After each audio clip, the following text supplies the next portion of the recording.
let's move on to Killing Floor briefly, because I believe you've got... Absolutely. Yeah, I believe we've got some exciting things to reveal about the future of Killing Floor 2, which is a game that's here at the show. That's right. Yeah, so right now, Killing Floor 2 is out on early access, and it's flesh pounding its way through early access right now, as we say.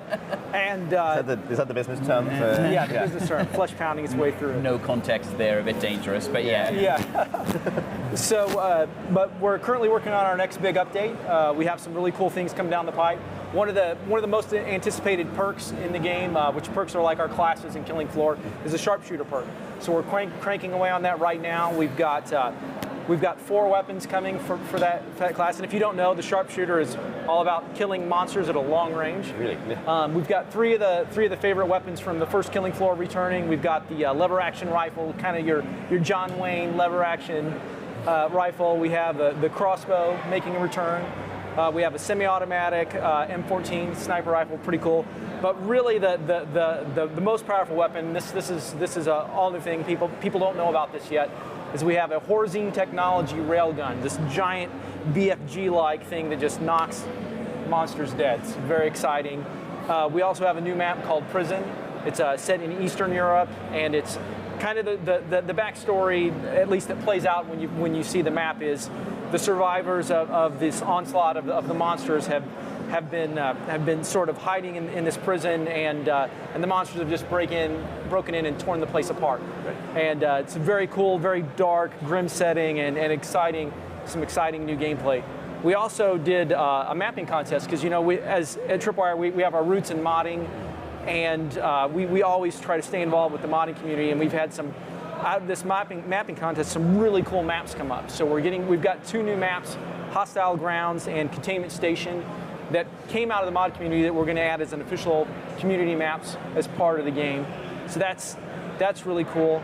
Really, the big thing though that we have coming up, kind of our big reveal people don't know about. So hold your desk. Yeah, that's right. One of the things people have always said that they wanted in Killing Floor for like the past 6, 7, 8 years is we want to play as the Zeds. Cool. So we're happy to announce that we have a new game type that we developed that came out of our game jam that we did in December.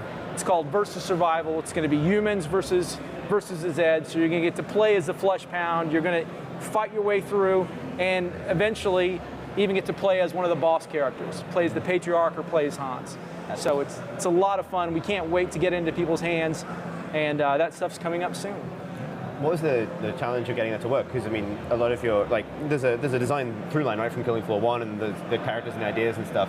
How challenging was it to give players control of those monsters that have been obviously designed for a different purpose? Yeah, some of them were real easy. Like you take the Flesh Pound, he's this big giant guy with big mallet grinder things, lots of hit points. He can run out, and the first time you play as that character and you hit guys, and it's like the Ring of Sauron, just throwing players in every direction, and it's a lot of fun. And that was not too hard. But the lower level Zeds, they were kind of a challenge, because interestingly enough, it's not fun to be cannon fodder.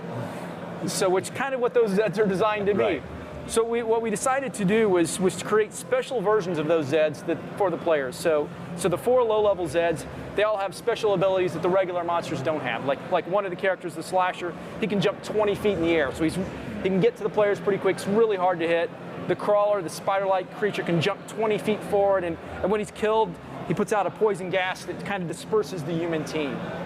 We gave the Stalker the ability. Usually in our game, there's a certain perk that has the ability to see the Stalker. But the human Stalker, if she's not sprinting, she can't be seen. So, and then the Clot was one of my personal favorites. He's kind of like the football coach. He has this power roar that he does, and then all of the monsters around him will get enraged and run really fast and go in and just start attacking humans. So you're kind of running around the back of the battlefield just screaming, but it's a lot of fun. They're a little more powerful. They're still not super powerful, but they all have a special. We started the conversation kind of talking about asymmetric multiplayer. Now, the FKF is becoming asymmetric, I guess. Like, almost the same question. Like, how are you making that into a competitive experience, as well as being like fun and asymmetrical and everything else? Like, how do you handle balance in a scenario like that? So it's actually pretty challenging, because we're allowing the human team, in Killing Floor, as you can rank up your perk, and it gets more powerful as it goes. So that's a challenge, going from a monster team that is fighting a bunch of level 0 players to a monster team that's all of a sudden fighting a bunch of level 25 players. So we're trying we're working on dynamic systems that will adjust the capabilities of the monsters to keep an even playing field. But it's a challenge because we have to make sure that the players make the difference. We can't sort of have all of the other AI enemies all of a sudden get more powerful, and the AI enemies are beating the human team for you. So really, the human team still has to be the deciding factor, and that's the challenge, to get that balance just right. Let's ask more broadly about your experiences.